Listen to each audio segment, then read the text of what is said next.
Hi, this is Anusha Komal. ఇవాల్టి మన guest doctor Jayant Reddy గారు, యూరోలజిస్ట్ ఫ్రమ్ మై హెల్త్ హాస్పిటల్ నుంచి వారితో మాట్లాడదాం. నమస్తే సార్. నమస్తే మా. యూజువల్గా యూరోలజిస్ట్ అనగానే కిడ్నీ గురించి అడుగుతాం కదా, బట్ స్టోన్స్ అన్నది మేజర్ చాలా మందిలో కామన్గా చాలా డౌట్స్ ఉంటాయి. సో ఈ పాడ్కాస్ట్లో అన్నీ అడిగేస్తాను, అంటే మిత్స్ ఫ్యాక్ట్స్తో సహా. ఏ సిచ్యువేషన్స్లో ఆడవాళ్ళలో స్టోన్స్ ఫామ్ అవుతాయి? యూజువలీ 2 సిచ్యువేషన్స్ మా. ఒకటేమో ప్రెగ్నెన్సీలో యూరిన్ కెమిస్ట్రీ అనేది ఆల్టర్ అవుతుంది. మన కిడ్నీలో ఫిల్టర్ అయ్యేది లోడ్, యూజువల్లీ ఫిల్టర్ అయ్యే లోడ్ ప్రెగ్నెన్సీలో పెరుగుతుంది. సో మోర్ ఆఫ్ మినరల్స్ కానీ సాల్ట్స్ కానీ ఫిల్టర్ అవుతాయి. సేమ్ లెవెల్గా నార్మల్ స్టోన్ ప్రమోటర్స్ అంటాం, స్టోన్ ఇన్హిబిట్ చేసేటివి కూడా ఫిల్టర్ అవుతుంటాయి, బట్ అవి బ్యాలెన్స్లో ఉంటాయి. But when there is imbalance they have tendency to form stones.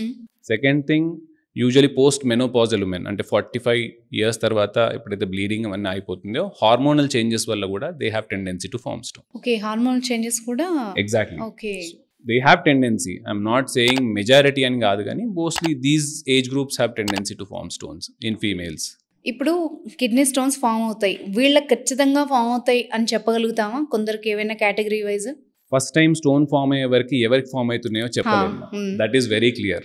Chances more అన్నప్పుడు that is what it all depends. ఒక్కసారి ఫామ్ అయిన తర్వాత మనం రిట్రోస్పెక్టివ్ గా కాజ్ ఏంటి అని అనలైజ్ చేసుకోగలుగుతాం, కానీ ర్యాండమ్ గా పీపుల్ ని చూసి తినకు ఫామ్ అవుతాయి లేదు సార్. అంటే నేను రీసెంట్ గా చూసాను చాలా వెయిట్ ఎక్కువ ఉన్న వాళ్ళు, లేకపోతే ఇప్పుడు మీరు అన్నట్టు యానిమల్ మీట్ ఎక్కువ తినేవాళ్ళు అండ్ సాల్ట్ ఎక్కువ తినేవాళ్ళు, వీళ్ళలో కేటగరైజ్ చేస్తే కొంచెం ఎక్కువ ఛాన్సెస్ ఉన్నాయేమో అనిపించింది, అందుకని అడిగాను. అవునవును, ఆ ఛాన్సెస్ అయితే ఉన్నాయి. సో పీపుల్ లైక్ మీరు అన్నట్టు ఎక్సర్సైజ్ ఎక్కువ చేసి వాళ్ళు who are dehydrated, water intake సరిగ్గా లేకుండా, ఎక్సర్సైజ్ చాలా చేసి వాటర్ ఇంటేక్ సరిగ్గా లేని వాళ్ళు, ఫుడ్ లో కంటిన్యూస్ 3 times డైలీ మీట్ తినేవాళ్ళు మీరు అన్నట్టు, or obesity who have sedentary lifestyle who don't exercise, and other comorbidities young age lo vachai, diabetes, hypertension, or any disorders they have. So వాళ్ళకి absolutely there is a tendency to form stones. So వాళ్ళని మనం అనుకోవచ్చు వీళ్ళకి ఇది form అయింది అంటే background లో they have one of these factors, ఏదో ఒక హిస్టరీ కంపల్సరీ ఉంటుంది. ఐదర్ వాటర్ ఇంటేకా, డైటా, లేకపోతే కోమార్బిడిటీస్ అంటాం, లైక్ మీరు అన్నట్టు ఒబెసిటీయా, ఏదో కేటగిరీలో they will fall compulsory.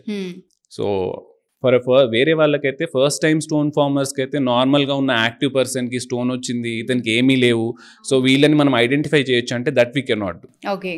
So ఉంటే బ్యాక్ ఎండ్లో రిట్రోస్పెక్టివ్గా we can analyse why that is caused. Right, thank you so much sir. Thank you ma.